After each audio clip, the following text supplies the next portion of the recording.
அடுத்ததாக பேசுவதற்காக பத்திரிகையாளர் திரு துரை கருணா அவர்கள் நம்மோடு இணைப்பில் இருக்கிறார். சார், இணைப்பில் இணைந்தமைக்கு மிக்க நன்றி. இப்போ நீங்க பார்த்திருப்பீங்க, இந்த பாஜக மற்றும் அதிமுக கூட்டணியில டிடிவி அவர்கள் அப்புறமும் ஓபிஎஸ் அவர்கள் இருவரும் இணையவிருப்பதாகவும் இதற்கு இபிஎஸ் சம்மதித்ததாகவும் ஒரு தகவல் கிடைக்கப்பட்டிருக்கிறது.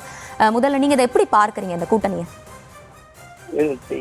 ஓபிஎஸ் இணைய இருப்பதாக அப்படிதானே? என்டிஏ அணியில் ஓபிஎஸ் இணைய இருப்பதாக, டிடிவி இணைய இருப்பதாக தகவல்னு கேட்குறீங்க இல்லையா?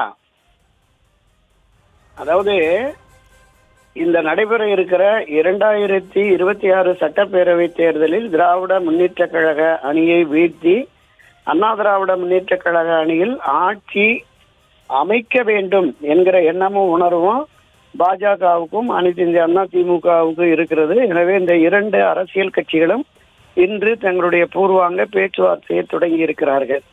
இந்த பூர்வாங்க பேச்சுவார்த்தையின் போது யாரையெல்லாம் என்டிஏ அணியில் இன்றைக்கு எடப்பாடி பழனிசாமி தலைமையில தான் தமிழ்நாட்டில் என்டிஏ இருக்கிறது. எனவே அவர் விரும்புகிற அரசியல் கட்சிகளை இதில் இணைப்பதற்கான அந்த பேச்சுவார்த்தைகள் தொடங்கணும்.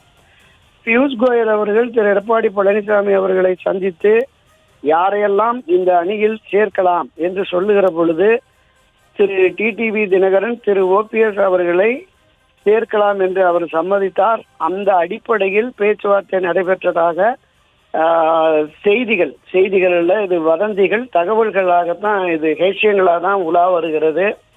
உண்மையில் பேச்சுவார்த்தை என்பது இந்த பியூஷ் கோயல் அவர்களும் எடப்பாடி பழனிசாமி அவர்களும் பத்திரிகையாளர்களை சந்தித்து பேசிய அந்த தகவல்கள் தொடர்பாக தான்.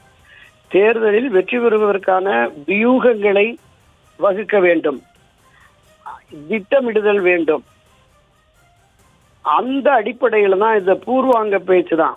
இதுல இடப்பங்கீடு, யாருக்கு எத்தனை சீட்டு அப்படிங்கறதெல்லாம் நிச்சயமாக அது தொடர்பாக பேசியிருக்க மாட்டார்கள் அப்படின்னு தான் நான் கருதுறேன். மேலும் திரு எடப்பாடி பழனிசாமியை பொதுக்குழுவில் அறிவித்தது போல தேர்தல் அறிவிப்பிற்கு ஒரு மாத காலத்திற்கு முன்னதாகத்தான் கூட்டணியில் எந்தெந்த கட்சி இடம்பெறும், எந்தெந்த கட்சிகளுக்கு எத்தனை இடங்கள், எந்தெந்த தொகுதிகள் என்பதெல்லாம் முடிவு செய்வோம் என்று அவர் ஏற்கனவே அறிவித்திருந்தார்.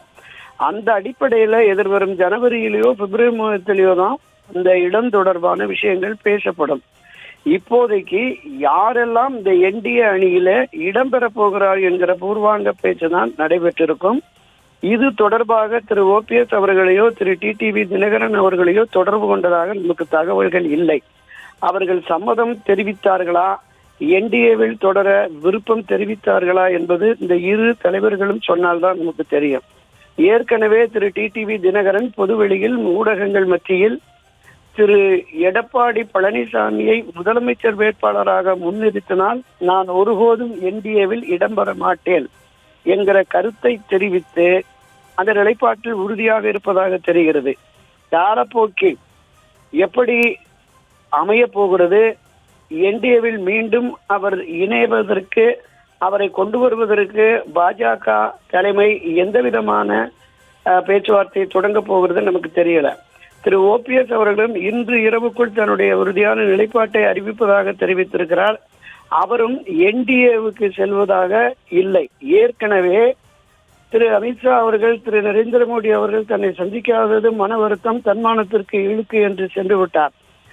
இப்போது மீண்டும் என்டிஏ அணியில் இணைந்து அவங்க கொடுக்குற ஒரு 3 சீட்லயோ 4 சீட்லயோ நின்று அவர்களை தோற்கடிப்பதற்கு எல்லா பிரயத்தங்களும் அதிமுக தரப்புல நடைபெறும் என்பது யதார்த்தமான நிலை.